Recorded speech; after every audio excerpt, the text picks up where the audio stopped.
Comme je suis au ministère et en charge de la stratégie de la recherche, tout domaine confondu, bon, je suis arrivée à ce poste. Bon, j'ai quand même l'âge de bientôt 64 ans en même temps. Hein, bon, de l'eau est passée sous les ponts. Mais bon, en fait, je suis arrivée jusque-là. Au départ, je suis chercheuse CNRS. Moi aussi, j'ai eu du temps à m'y mettre. Donc, je suis chercheuse CNRS du domaine des géosciences. C'est aussi pour ça que je suis ici aujourd'hui. Et en fait, ce parcours que j'ai, depuis le CNRS jusqu'à aujourd'hui, je le dois à des hommes. C'est-à-dire que, typiquement, en dehors des concours scientifiques, où là c'est ma personne et j'ai travaillé ma personne, tous les autres postes de manager, depuis la direction du labo jusqu'à la direction de la stratégie au ministère, toutes les étapes de ma carrière, je les dois à des hommes qui sont venus me chercher. Et parfois même, je bloquais, je disais non, non, non, non. Et voilà, donc je le dois quand même à la confiance de certains hommes qui m'ont fait... C'est étonnant, voilà. Donc ça, Alors, une anecdote. Comment je suis rentrée au CNRS? Alors en fait, je suis rentrée au CNRS assez tôt, parce que j'ai démarré tout très tôt. Bon, c'est comme ça, je suis rentrée au CP à 4 ans, donc j'ai eu mon bac à 16 ans. J'ai pas redoublé, donc du coup, je suis rentrée au CNRS à 24 ans. Donc c'est relativement jeune quand même. Donc comment je suis rentrée? Je suis allée voir mon patron de thèse et je lui ai dit, voilà, moi ce qui m'intéresse c'est la recherche en géosciences, continuer le travail que j'ai fait sur ma thèse, etc.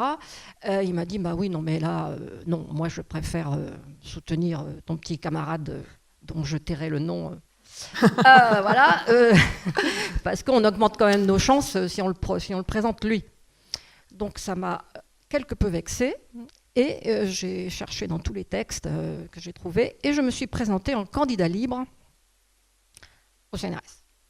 Et donc je suis rentrée cette année-là, alors que l'autre n'est pas rentré d'ailleurs, dans un autre laboratoire concurrent. J'ai démarré ma carrière comme ça. Et donc voilà, je suis rentrée parce que ça m'avait vraiment vexée. Voilà, j'étais vraiment vexée, donc j'ai dit je vais lui montrer que je peux le faire autrement. Voilà, donc je suis rentrée. Voilà.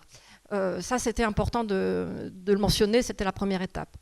Dans mes études, alors moi j'ai une formation universitaire comme vous, madame, donc au début, dans ces années-là, dans les années 70, les 2 premières années étaient communes entre biologie et géologie. Donc pendant 2 ans, on était à peu près à parité dans les amphis, parce qu'il y a beaucoup de femmes en biologie. Et en fait, quand je suis arrivée en 3e année, où il n'y avait que de la géologie, alors là, je me suis demandé si je m'étais trompée de salle de cours ou quoi, ou qu'est-ce. Il y avait vraiment, je dirais, 80% de garçons en géologie. On voyait la rupture était flagrante entre la 2e et la 3e année. Bon, ça ne m'a pas gênée. Je dois dire que j'ai toujours été entourée d'hommes relativement intelligents quand même. On est dans un milieu éduqué. Voilà, puis on évite ceux qui ne le sont pas en général, donc ça aide. Mais c'est vrai que dans un milieu comme le nôtre, c'est quand même plus facile à vivre. Bon, j'ai même épousé un ingénieur BRGM, donc vous voyez, tout est possible. Pas rancunier. Moyennant quoi, je voudrais insister sur un point. Je trouve que professionnellement, les questions que j'ai pu avoir, elles n'ont jamais été liées au fait que j'étais une femme, ou alors je ne l'ai pas vu, et au fait que j'étais une mère. Oui. C'est là où se fait toute la différence. Parce que quand on est... Alors moi, j'ai eu 3 enfants, et puis un mari BRGM, c'est-à-dire absent. Voilà. Donc, 3 enfants, c'est lourd. Et alors, comment j'ai pu passer ça? En fait, je me suis arrangée pour que ça ne se voit pas.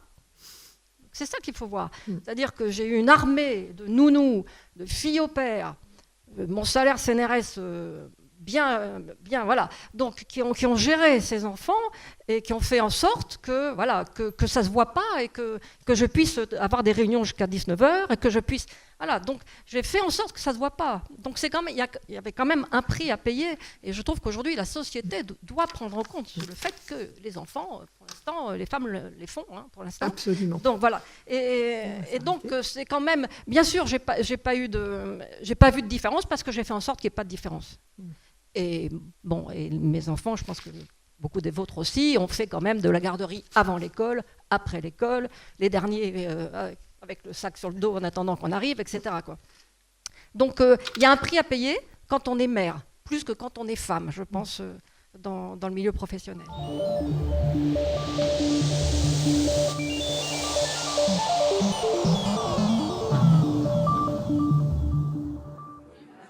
Les sujets de parité au sein du ministère, c'est un sujet en soi, qui est le sujet de la fonction publique, l'équilibre des rémunérations, des carrières, etc.